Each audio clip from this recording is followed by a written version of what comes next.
dans le prochain épisode de Un si grand soleil.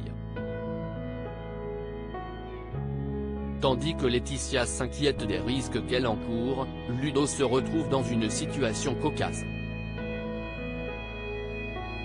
Attention, les paragraphes qui suivent contiennent des spoilers sur l'épisode d'Un si grand soleil diffusé demain soir sur France 2. Si vous ne voulez rien savoir, ne lisez pas ce qui suit. Vendredi 11 juin 2021 dans Un si grand soleil. Laetitia s'inquiète des risques qu'elle encourt. Dans la matinée, Jonathan et Florent se retrouvent par hasard au cimetière pour se recueillir sur la tombe de leurs parents. Bien que Jonathan assure être venu parce qu'il lui manque, Florent, qui peine à le croire, comprend qu'il a des problèmes et qu'il est venu ici pour le voir. Excédé, Jonathan préfère partir. Pendant ce temps, Laetitia contacte Johanna et lui fait part de sa situation. Si elle risque 3 ans de prison et 45 000 € d'amende pour faux et usage de faux, la banquière peut également être licenciée pour faute grave.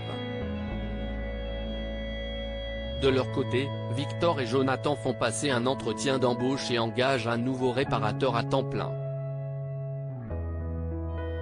Le frère de Florent se rend ensuite chez Eve et prétend que son frère a refusé de lui prêter 5 000 € pour acheter du matériel.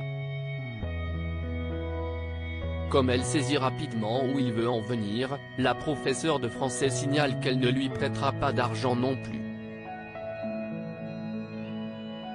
La nuit tombée, Laetitia débarque au sauvage avec la ferme intention de parler de Jonathan à Victor.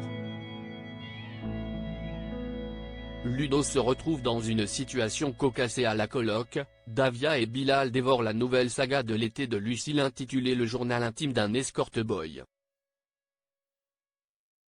En découvrant que cet article s'inspire de sa vie, Ludo voit rouge et essaie de contacter son ami. En vain. De son côté, Alix, qui a aussi lu le papier dans le Midi Libre, appelle Ludo et se réjouit à l'idée que cela puisse leur apporter de nouvelles clientes.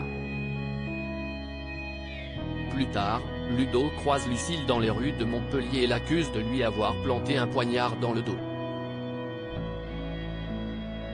La jeune femme a beau jurer qu'elle n'aurait jamais publié ses écrits si elle avait su que cela lui ferait autant de mal, Ludo se sent trahi. Par la suite, Ludo se rend à son rendez-vous avec Amandine, sa nouvelle cliente. Remarquant que le soigneur a du mal à se détendre, Amandine se dit prête à lui faire oublier ses soucis et propose qu'ils se fassent du bien mutuellement. Une fois dans la chambre d'hôtel, elle désire réaliser l'un de ses fantasmes et menotte donc Ludo au barreau du lit. Lorsque son mari la contacte pour la prévenir qu'il l'attend dans le hall de l'établissement, la jeune femme s'empresse de se rhabiller et balance les clés au sol avant de prendre la poudre d'escampette. Incapable de se libérer, Ludo réussit malgré tout à composer le numéro de Lucille à l'aide de ses pieds. Peu après, la journaliste le rejoint dans la chambre d'hôtel et peine à contenir son amusement en le voyant ainsi. Tandis qu'il la supplie de le détacher, elle accepte à condition qu'il lui raconte en détail toutes ses expériences pour ses prochains articles. N'ayant pas le choix, Ludo donne son accord. Avant de le libérer, Lucie le prend en photo pour sa collection personnelle.